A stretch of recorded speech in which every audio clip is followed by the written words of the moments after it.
This was the last topic of our community medicine, management of patient in a community-based rehabilitation. First of all, we are going to discuss assessment and recording. Initial evaluation हमारे पास आती है कि personal detail ले, diagnosis, functional ability और limitation क्या है, family and home environment कैसा है, activity of daily life functional assessment करें, ठीक है, मोबिलिटी कम्युनिकेशन कॉग्निशन करें, और जो टूल्स आते हैं उनके ज़रिए हम करें. रिकॉर्डिंग और मोनिटरिंग क्या होनी है कि हमने मेंटेन करना है कम्युनिटी रिहैबिलिटेशन कार्ड्स और फाइल, ट्रैक प्रोग्रेस देनी है, कॉम्प्लिकेशंस के बारे में बताना है, केयर गिवर को ट्रेनिंग देनी है, essential for referral and follow up reporting government NGOs को बताना है. ठीक है, ये इंपॉर्टेंट होता है कि एनजीओज़ को बताएं कि हमारे पास जो भी पेशेंट आया उसके हम सारा असेस रखें कि इतने पेशेंट जो है वो पैरालिसिस के शिकार है, इतने पेशेंट जो है हेपेटाइटिस का है, हमारी कम्युनिटी अफेक्ट हो रही है. ये असेसमेंट और रिकॉर्डिंग में आता है.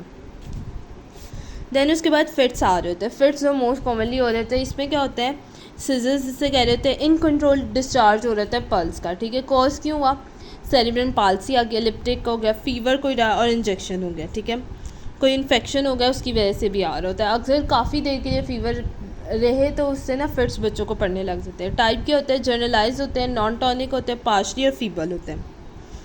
मैनेजमेंट हम क्या कर सकते हैं, मेडिकेशन कॉम्प्लाइंसेस एंटी कॉल्वेसेंट दें. ठीक है, turn to the side, avoid injury, do not restrain. ठीक है, पोजीशन ड्यूरिंग अ फिट, क्या आपने क्या करना है, उसको टर्न साइड कर देना है ताकि कोई इंजरी वगैरह ना आ सके. एजुकेट करें फैमिली, डेंजर साइन बताएं. अवॉइड, फिजियोथेरेपिस्ट का रोल ये आता है कि ओवर स्टिमुलेशन थेरेपी दें. शेड्यूल दें अराउंड सीजर्स कंट्रोल. कॉन्ट्रैक्चर्स क्या होते हैं, कोई भी हमारा बोन या टेंडन हार्ड होने लग जाए, ठीक है, हम उसको हम कॉन्ट्रैक्चर कहते हैं. Permanent shortening of muscle joint due to immobility, आप कोई भी अरसे के लिए अपना बाजू मूव नहीं करेंगे तो वहाँ पे कॉन्ट्रैक्चर्स डेवलप हो जाएंगे. पैसिव रेंज ऑफ मोशन देनी होती है, प्रॉपर पोजीशनिंग होती है, स्ट्रेचिंग, स्ट्रेंथनिंग, ऑर्थोसिस सर्जिकली भी हम रेफ़र कर रहे होते हैं. कम्युनिटी ट्रेन करें daily stretching routines. Pressure soreness या बेड सोरनेस ये होता है कि जब भी हम एक ही जगह पे जो लेटे रहते हैं, लो बैक पे मोस्टली आ रहे होते हैं, जिसकी वजह से क्या हो रहा होता है, प्रेशर सोरनेस बन रहे होते हैं या बेड सोर्स बन रहे होते हैं. इसकी वजह सबसे बड़ी ये होती है कि कॉन्टीन्यूस प्रेशर लग रहा होता है बोनी एरिया के. तो इमोबाइल पेशेंट जो मूव नहीं कर सकते उनके अंदर ये हिस्सा हो रहा है कि प्रेशर सोरनेस आ रहा है. कॉमन साइड हमारे पास सेक्रम में आ रहे होते हैं, हील्स पे, एल्बो और हिप्स पे.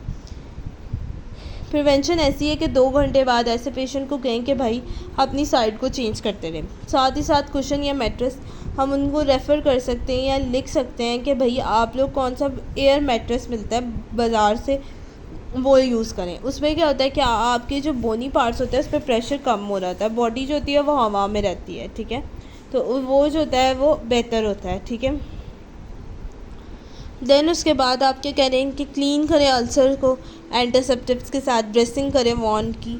ठीक है, प्रेशर रिलीफ ट्रेनिंग और पोस्चर केयर के बारे में फिजियोथेरेपिस्ट बनाए. यूरिनरी एंड बाउल मैनेजमेंट, अब कुछ लोग होते हैं उनसे कंट्रोल ही नहीं हो रहा था यूरिन या बाउल मैनेजमेंट. वो क्या होता है, incontinence, constipation, urinary retention.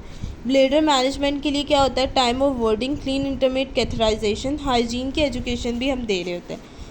Bowl management में हम यही कहते हैं कि हाई फाइबर डाइट लें और हाइड्रेशन रखें. टॉयलेट ट्रेनिंग करते हैं, पेल्विक फ्लोर की एक्सरसाइजेस करवा रहे होते हैं और बाउल मसाज करवा रहे होते हैं, एब्डोमिनल स्ट्रेंथ है.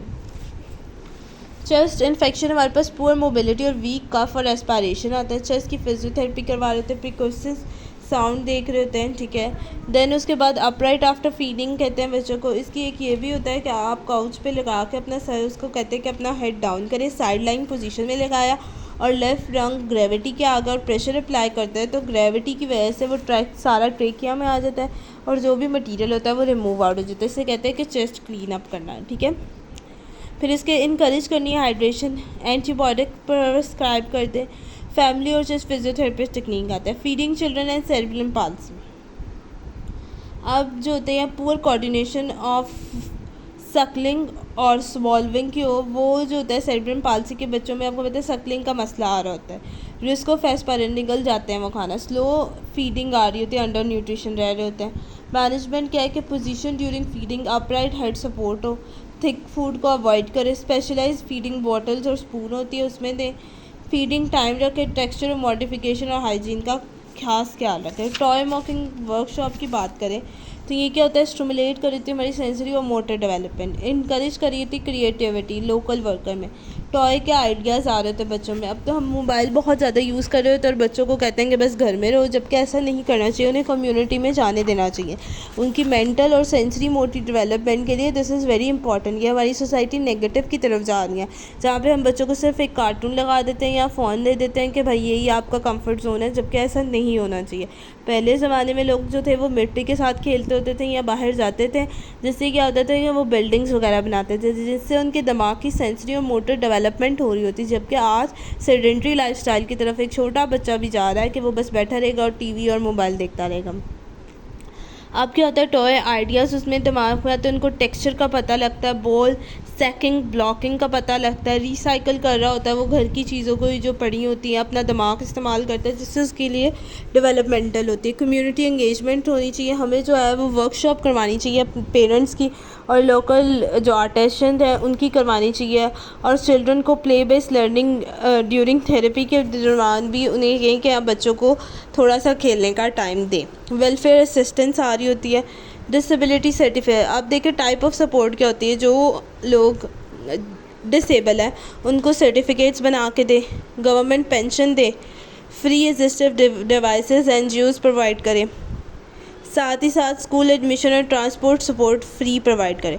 फिजियोथेरेपिस्ट का रोल ये आता है कि फैमिलीज और नेविगेटर पेपर वर्क करें, उसका एडवोकेट करें आप कि डिसेबिलिटी की इंक्लूजन क्या है, और उनको आप एनजीओज़ की तरफ रेफ़र कर दें या हेल्थ वर्कर की तरफ रेफ़र कर दें जो इनको बेनिफिट्स दे सके। ठीक है, इनका डिफरेंट कोटा अलग होता है, और साथ ही साथ इनको जो होती है एरोप्लेन में भी हाफ़ टिकट मिल रहे होते हैं अगर उनके पास सर्टिफिकेट्स हो के डिसेबल हैं। ठीक है, तो बहुत ज़्यादा हुकूमत ने प्रोग्राम्स निकाले होते हैं, तो हमें चाहिए हम अपनी कम्यूनिटी को इसके बारे में एजुकेट करें। Thank you so much.